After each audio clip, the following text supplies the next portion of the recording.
제가 결론을 내린 게 세상에 100점짜리 부모는 한 명도 없구나. 자식에게. 엄마, 며느리, 아내, 딸, 이런 사회적 이름들 때문에 나를 잃어갈 수 있어요. 본인을 위해서 단 한 가지라도 오늘은 좀 해보셨으면 좋겠고, 좀 아직 40은 너무 이른 나이라고. 자, 인터뷰 시작하시죠. 멋진 남성과 함께 우산을 써봤습니다.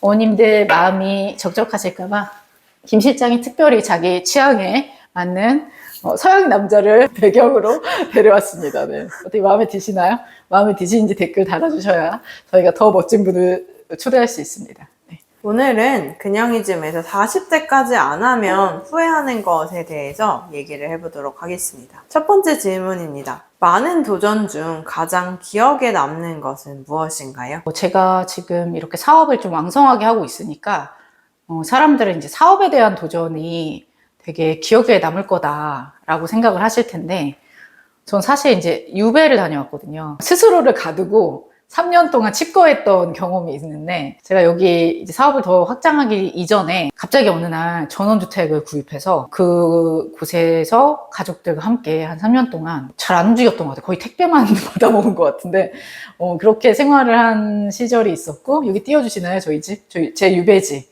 뿅. 네. 곧 이제 8월이라 이제 오랜만에 좀 유배지 한번 다녀올까 하는데, 저희 추억의 장소. 그게 제일 큰 도전이었던 것 같아요. 뭔가를 되게 끊임없이 저는 해왔거든요. 20대, 30대 끊임없이 뭘 하고 쉼 없이 공부도 해왔는데, 그때 좀 많이 정신적으로 힘들었기 때문에 저는 살기 위해서 저를 유배지에 가뒀던 것 같아요.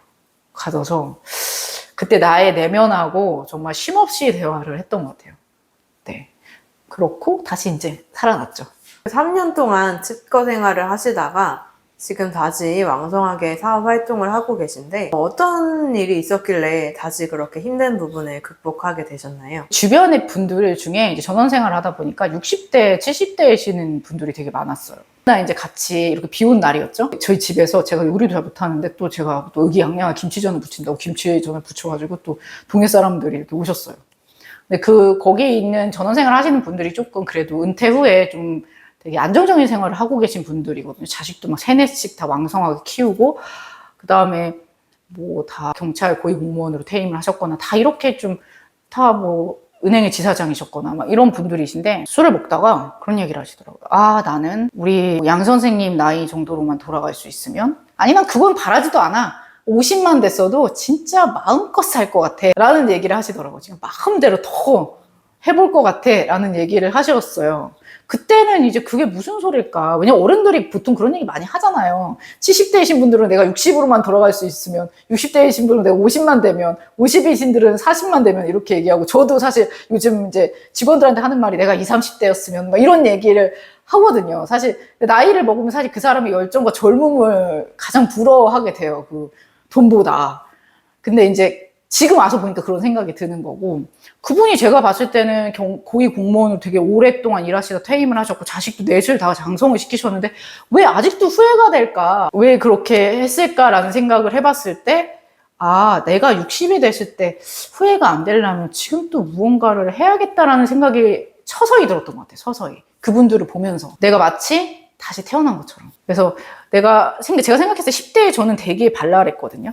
발랄하고 이상했고 특이했고, 제가 영상에도 얘기했지만 20대, 30대 살아오면서 나는 새가 되고 싶었는데 새장 속에 나를 가둬놓고 있더라고요. 그 20대에 사회생활을 하고 학교생활을 하고 사회 속에서 원하는 나라는 존재를 갖추기 위해서 틀에 자꾸 나를 가두고, 그래서 계속 이상하다는 얘기, 4차원이라는 얘기를 들을 때마다 나를 더 가둬야겠다라는 생각을 했던 것 같고, 그리고 이제 결혼하고 출산하고 육아하면서 또 며느리, 약간 가정의 아내, 엄마라는 틀에 또 나를 가두었던 그 시기가 지나고, 오히려 어려운 일이 다 지나가고 보니까 허망해진 거였겠죠? 근데 어떻게 보면 저분들은 내 나이를 너무 부러워하고, 나도 아직 너무 그 사람들한테는 젊은 나이고 다 할 수 있는 나이인데, 내가 요거 힘들다고 내가 비관적으로 생각하는 건 좀 아니지 않나? 그래서 아마 어느 순간, 그게 언제인지 모르겠는데, 다시 살고 싶다? 다시 뭔가를 해야겠다.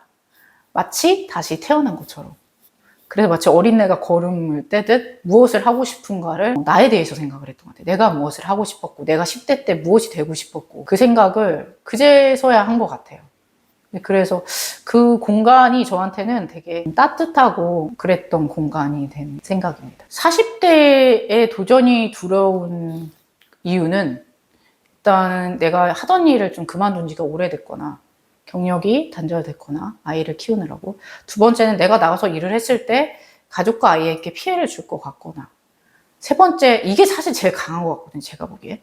세 번째는 내가 뭘 한다고 사람들이 알아봐주고 나한테 뭐 그거를 잘했다고 해주고 나를 인정해줄까라는 두려움이 제일 큰 것 같거든요. 분명히 가정생활을 하고 경력은 단절됐지만 가정생활을 하면서 쌓은 내공이 있거든요. 그런 내공들은 정말 인간이 결혼을 안 해보고 아이를 낳지 않은 사람들은 갖출 수도 없다고 생각해요. 그 단단한 내공을 가지고 자신이 하고 싶은 일에 도전을 해서 끊임없이 마치 새롭게 도전하듯이 용기 있게 나간다면은 할 수 있는데, 세 가지 핑계를 계속 드는 거죠. 그 세 가지 핑계. 핑계인지 정말 생각을 해보셔야 돼요. 내가 정말 하고 싶은 건지 하기 싫은 건지. 왜냐면 제가 그런 벽을 뚫고 나왔던 이유는 뭔가 그래요. 부모님들이 예를 들어서 제가 이제 학생들을 많이 만나보잖아요. 제 삶에서도 그렇고 제 친구들 삶에서도 들어봐도 그렇고, 아무리 가족을 위해 희생을 하고 노력을 한다고 해도 100%가 될 수가 없어요. 그래서 제가 결론을 내린 게, 세상에 100점짜리 부모는 한 명도 없구나. 자식에게. 자식이 평가하기에 100점짜리 부모는 없구나. 돈이 많아도 최선을 다해도. 그래서 저는 이게 되게 허무하다는 생각이 들고, 그 다음에 언제 순간에 막 예를 들어 여자들이 보통 아이 다 키워놓고 이러면은 다 갱년기 오잖아요. 그럴 때 여자들이 무너지는 상황이 되지 않을까라는 생각도 들어요. 그래서 가족이나 아이를 위해 희생하지 마시고, 평가를 남한테 받으려고 하지 마시고 자기가 자기를 좀 평가하셨으면 좋겠어요. 내가 나에게 100점인지, 내가 하고 싶은 모습으로 아이를 키우고 있는지, 그건 내가 평가하는 거잖아. 너 좋은 엄마는 너무 좋은 엄마, 이런 소리 기대도 하지 마세요. 그런 말을 기대하고 뭔가를 하면 그 남편한테 넌 진짜 좋은 부인이야, 기대하지 마세요.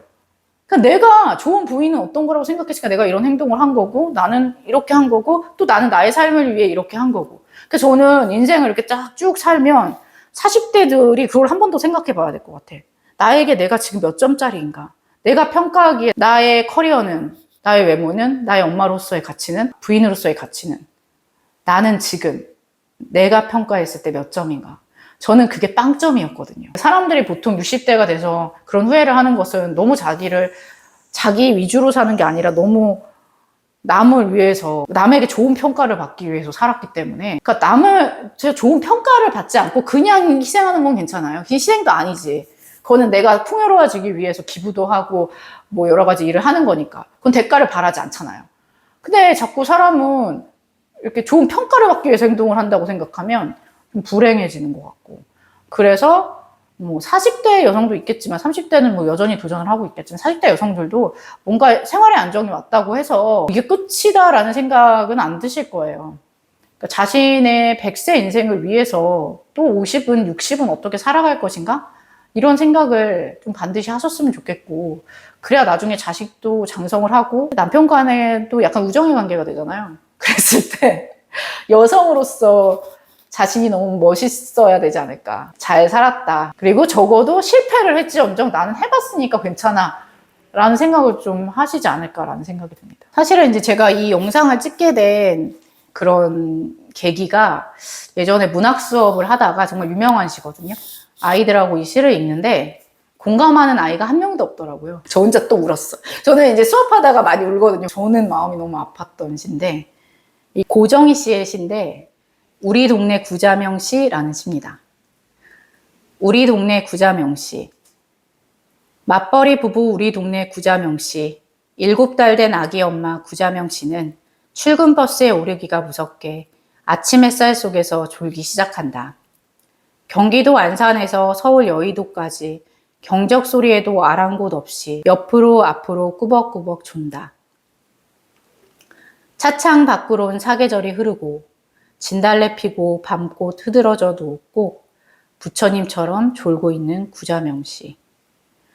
그래, 저 10분은 간밤에 아기에게 젖물린 시간이고 또 저 10분은 간밤 시어머니 약시 중든 시간이고, 그래 저 10분은 새벽녘 만취해서 돌아온 남편을 위하여 버린 시간일 거야.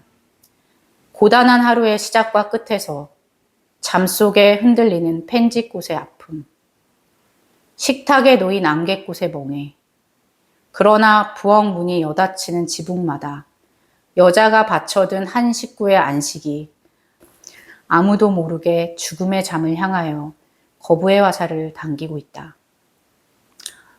이 시 구절에서 되게 저는 정말 다 해봤던 것 같아요. 어머님들도 여기서 다 느껴본 게 있고 일부 느껴본 게 있고, 근데 돈이 많아도 애엄마가 되면 순간순간 이런 느낌을 받지 않는 사람은 단 한 명도 없을 거라는 생각이 들거든요. 그리고 뭐 아이가 없어도 사실은 뭐 결혼 생활을 하다 보면, 그죠? 여성에게 쓰여진 여러 가지 사회적 이름들이 있죠.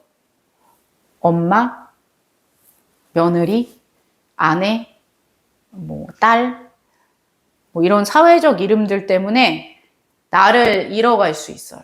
그렇고 아무도 모르게 죽음의 잠을 향하여 거부의 화살을 당기는 거죠.